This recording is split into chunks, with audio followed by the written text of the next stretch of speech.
জনাই লৈ আহি ভাল লাগিছে, বহুত ভাল লাগিছে। আৰু মানুহখিনি যথেষ্ট মৰমীয়াল হয়, সহজ সৰল। আৰু আহিছে ভালেখিনি মানুহ আহিছে। ইয়াৰ পৰা কিছু মানুহ গৈ ধেমাজিত লগাইছিল, লখিমপুৰত লগাইছিল, তেওঁলোকে ভাল ৰিজাল্ট পাইছে। আৰু তেওঁলোকে সেই ইয়াতে যেতিয়া আহিলোঁ আৰু তেওঁলোকে ইফাল সিফাল মানুহ নিজৰ চাহ চিনাকি লৈ আহিছে আৰু সেইকাৰণে ভালেখিনি মানুহ হৈছে আজি। বিশেষকৈ বৰ্তমান সময়ত অসমৰ প্ৰেক্ষাপটত খুব চৰ্চিত বিষয় আৰু ইতিমধ্যে আপোনাৰ লগত অনৈতিক ঘটনা ঘটি গৈছে, তাৰ পিছত আপুনি মনোবল ভাঙি দিয়া নাই। জোনাইত ৰাইজৰ সমাদৰ কেনেকুৱা পাইছে? ৰাইজৰ সমাদৰ সকলো ঠাইতে ভালেই, আৰু কিছুমান ঠাইত বেছি ভাল লাগে মোৰ গৈ, য'ত মানে সহজ সৰল মানুহ থাকে সেই জেগাবিলাকত এনে সকলোৱে গৈ ভাল পায়। আৰু আগতকৈ বেছি এইটো ঘটনাৰ পিছত আগতকৈ বেছি সমাদৰ বাঢ়িছে। যিসকল লোকে আপোনাৰ দৰৱ ব্যৱহাৰ কৰিছে তেখেতসকলৰ ফলাফল কেনেকৈ পাইছে আপুনি বৰ্তমানলৈকে? ফলাফল এতিয়া আমি যি আপোনালোকে অহাবাৰ গম পাই যাব, জনাইত এইবাৰ লগাৰ পিছত নেক্সট টাইম যেতিয়া আহোঁ আমি গম পাই যাব। এতিয়া বাকীবিলাক যিবিলাক ঠাইত লগালোঁ, ধেমাজিত লগাইছোঁ, প্ৰায় 80% মানুহৰ চুলি আহি গৈছে। অন্যান্য প্ৰান্তত কৰিছে? ধেমাজিত আগৰ মাহত কৰিছিলোঁ আৰু যোৱাকালি এটা কৰিলোঁ। যোৱাকালি আমি ফিডবেক লৈছিলোঁ, 80% মানুহৰ ওপৰত ফিডবেক ভাল আহি গৈছে ৰিজাল্ট।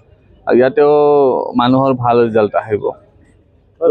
বহু বছৰ ধৰি আপুনি এই ক্ষেত্ৰত জড়িত হৈ আছে, যিহেতু ঘৰুৱা দৰৱৰ ক্ষেত্ৰত।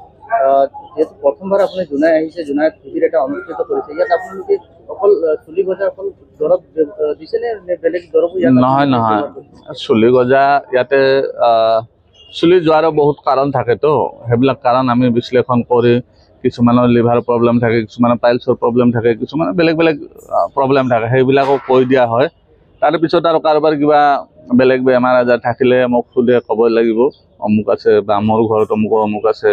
তো তেনেকৈ সকলোৱে সোধে প্ৰায়বিলাকে, সেইবিলাকো কৈ দিব লগা হয়। আৰু দাদা, যিটো মুখ্যমন্ত্ৰীগৰাকীয়ে কৈছিলে যে আপোনাৰ দৰৱৰ পৰা যদি সঁচাকৈ যদি চুলি গজে তেখেতৰ দৰৱ লগাম গৈছিলে, আৰু লগতে আপোনাৰ নোবেল বঁটা মানে পাবৰ কাৰণে ঘোষণা কৰিম গৈছিলে, কি ক'ব যদি সঁচাকৈ 80% আপোনাৰ ৰোগী ভাল হৈছে?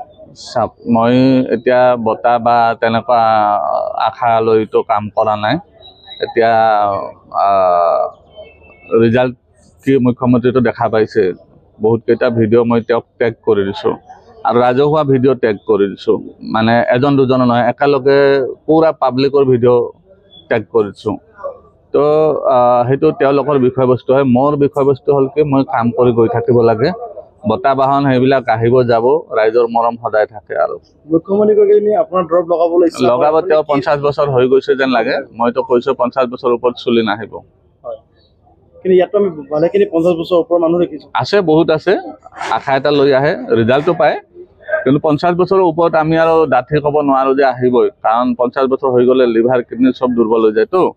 গতিকে ডাঠি ক'ব নোৱাৰি গেৰাণ্টি দি যে আহিব। বাকী যিবিলাক মানুহ আছে 30 বছৰ, 35 বছৰ, 40 বছৰ, সেইবিলাকৰ আহি যায় আৰু ক'ব পাৰি। লগাই চাব পাৰে, কিন্তু তেওঁ মই জনাত ট্ৰান্সপ্লান্ট কৰা চুলি আছে, তো ট্ৰান্সপ্লান্ট কৰা চুলিত লগাই লাভ নাই।